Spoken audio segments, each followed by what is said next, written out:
ये मंच पे उपस्थित हमारे चारों भविष्य में होने वाले नगर सेवक है, आपको पार्टी को एफिडेविट करके देना पड़ेगा कि चुन के आने के बाद, विजयी होने के बाद इन गरीबों से 1 रुपए का भी कभी मांग नहीं करोगे आप।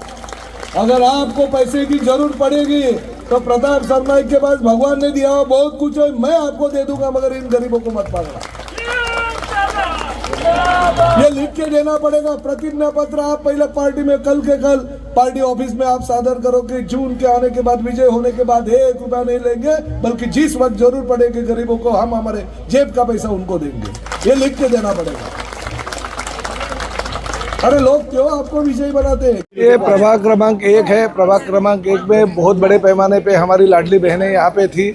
मैंने उनको प्रॉमिस कर दिया, क्योंकि राज्य शासन का 1500 रुपये अभी उनको मिल रहा है। बहुत सारे महिलाओं का परिवार उसमें से चलता है, और भविष्य में एकनाथ शिंदे जी और हमारे नेताओं ने बोला भी है कि वो 1500 रुपये का हम 2100 रुपये कर देंगे। मगर साथ ही में मैंने उनको प्रॉमिस किया कि बहुत सारे बचत गट ये इस परिसर में है, तो उस बचत गट के माध्यम से एक बचत गट के महिलाओं के लिए मॉल बनाने का एक सपना जो है वो मैंने इनको दिखाया, और वो सपना मैं खरा करूँगा।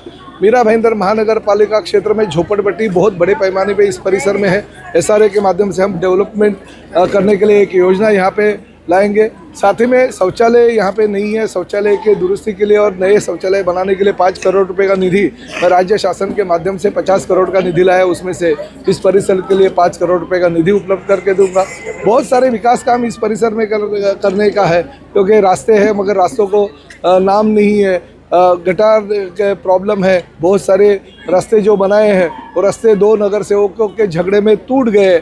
ऐसी परिस्थिति इस परिसर में है। जो झोपड़े हैं वो झोपड़े को अगर कोई बनाने का या ग्राउंड+1 करने की कोशिश करता है तो नगर सेवक को 50,000 रुपये देना पड़ता है, ऐसा उनका कहना है। तो ये सब चीज़ें बंद करने के लिए शिवसेना के उम्मीदवार को जिता के ले आई है, ऐसा मैंने आह्वान इनको किया, और भविष्य में ये सब मैं वचन पूरा करूंगा ऐसे कहा। तो मुझे लगता है कि इस परिसर के नेतृत्व हमारे ओम प्रकाश गड़ोदिया और बाकी सभी नेता जन कर रहे हैं, और निश्चित रूप से हमारे चारों के चारों उम्मीदवार इस परिसर का नेतृत्व भविष्य में करने वाले हैं, और 15 तारीख को इन्हीं को सब लोग शिवसेना का धनुष्य बांध देके वोट देने वाले हैं। देखिए, ओम प्रकाश गड़ोदिया जी मेरे बहुत पुराने मित्र हैं।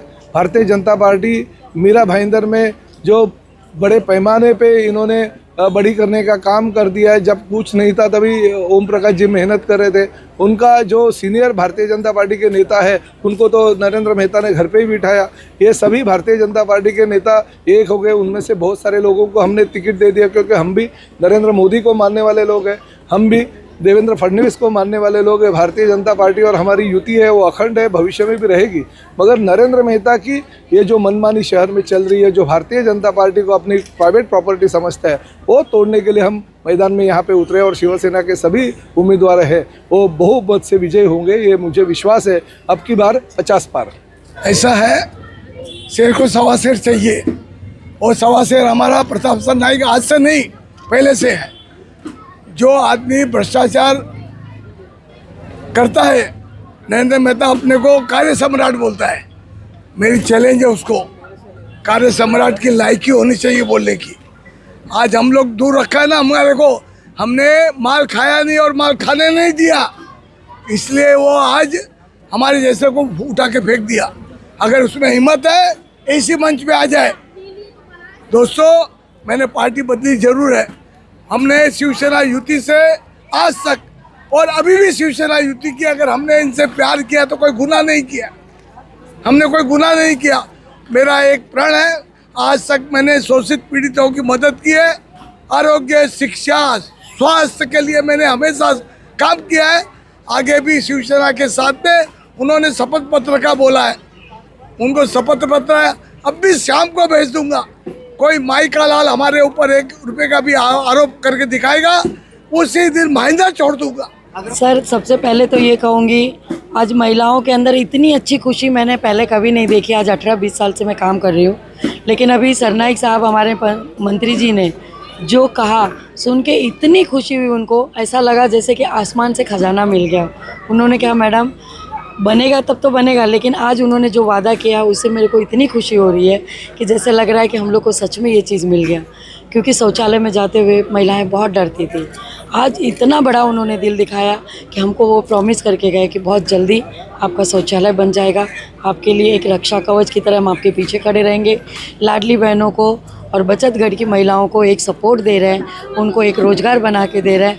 उनके अंदर जो खुशी मिली है उसको सुन के मुझे सच में बहुत खुशी मिली है और ऐसे लोग की सेवा करने के लिए मुझे मौका दिया प्रताप सरनाईक जी ने, उसके लिए मैं उनका तहे दिल से धन्यवाद करती हूँ। खरोखर खूप आनंदाची गोष्ट आहे की आज ह्या परिसरामध्ये ह्या राज्याचे कॅबिनेट मिनिस्टर आल्यामुळे इथलं वातावरण खूप आनंदी झालेलं आहे। मी एवढं सांगू शकतो की सरनाईक साहेब जे बोलतात ते फक्त बोलून दाखवत नाहीत तर ते करून दाखवतात। मी इथल्या जनतेला सांगू इच्छितो आपल्या माध्यमातून की जे ते बोलतात ते करतात आणि मी स्वतः त्यांच्याबद्दल सांगतो, मला अनुभव आहे की ते करणार म्हणजे करणार। या 4 उमेदवारांना निवडून द्या तुम्ही, जर इथे काम नाही झालं तर मी हा एरिया सोडून जाईन, हा परिसर सोडून जाईन, पण हे उमेदवार चारी तुम्ही या जनतेने इथल्या निवडून दिले पाहिजेत। कारण मला सरनाईक साहेबावरती पूर्ण विश्वास आहे, ते बोलतात। आता त्यांनी मगाशीच सांगितलं, मैं जो कमिटमेंट करता हूँ तो मैं अपने आप की भी नहीं सुनता हूँ। शिवसेना हमारा नेता कैसा हो,